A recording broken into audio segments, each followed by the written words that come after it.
Bom dia, boa tarde, boa noite, boa madrugada, meus queridos telespectadores. Nós da Machete Augusto Vieira Coelho estamos aqui para falar de um caso de grande repercussão nacional, que ficou conhecido como a Chacina da Providência. A Chacina da Providência se trata de um caso em que 3 jovens que passavam por uma obra chamada Cimento Social. Essa obra era guardada pelo Exército.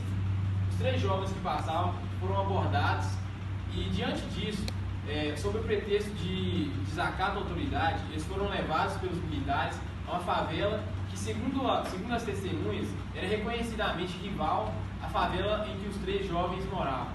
Lá na favela eles foram mortos pelos traficantes com 46 tiros, foram torturados e a família de um dos jovens, diante do ocorrido, ajuizou uma ação que teve como autores a madrasta, a mãe e 2 irmãos. Nessa ação foi julgado procedente o pedido da mãe e dos 2 irmãos que receberam danos morais e patrimoniais. No entanto, com a jurisprudência da época, a madrasta não foi incluída por não ter um vínculo sanguíneo, ela não foi incluída na parte de danos morais.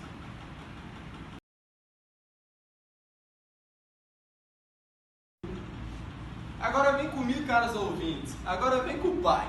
Como dito pelo meu sócio, o Estado foi condenado por responsabilidade civil pelo ato ilícito ocorrido pelos seus agentes.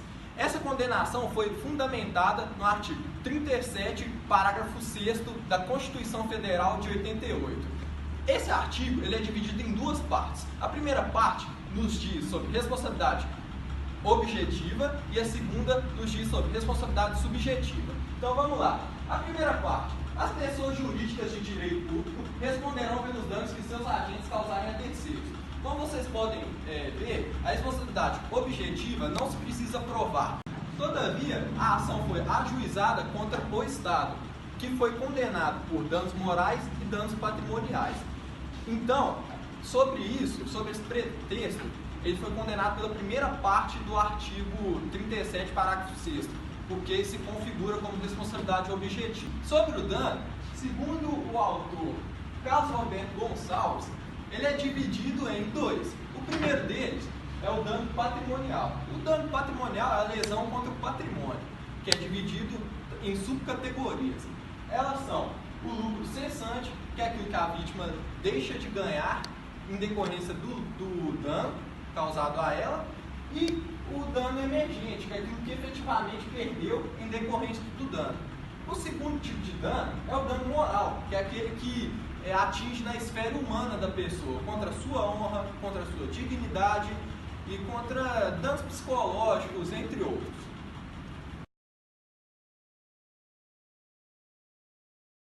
Bom dia, boa tarde, boa noite, boa madrugada a todos. Conforme elucidado pelos nossos queridos sócios Gabriel e Thiago, até esse momento foram colocados o fato e o direito do caso. Agora vamos caminhando para o final, colocar nossas considerações e também, principal de tudo, a nossa opinião. Por que ocorreu a detenção das vítimas? Por quê? Qual o motivo de ter feito isso? Os rapazes eram trabalhadores, estavam trabalhando como servente de pedreiro. Qual o sentido de pegar essas pessoas e levarem para outro local? Não tem motivo algum de se fazer isso. Aí te pergunto, foi doutrinado dessa maneira?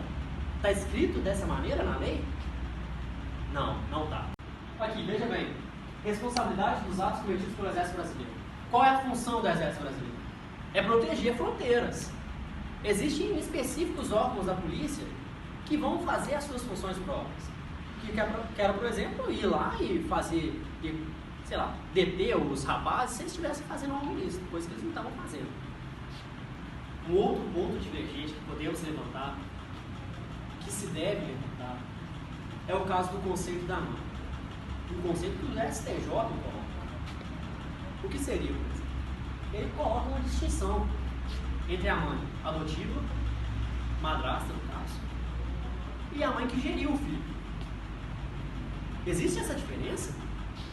Obviamente que não. Mas por que a gente coloca essa diferença? E por que a gente diz que o STJ coloca essa diferença? Veja bem, a mãe que geriu a criança ela recebeu uma pensão. Já a outra mãe, que eles colocam como madrasta, nós não colocamos assim, porque tem afetividade com a criança, que por sinal é desde os 4 anos de idade. Ela não recebeu pensão. Mas, gente, por que ela não recebeu pensão?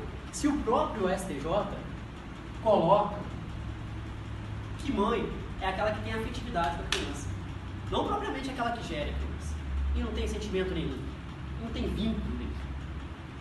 Trouxemos com você um conceito, uma indagação. Veja bem, mãe obtém como significado infinito, pois quer dizer amor, dedicação, renúncia a si próprio, força e sabedoria.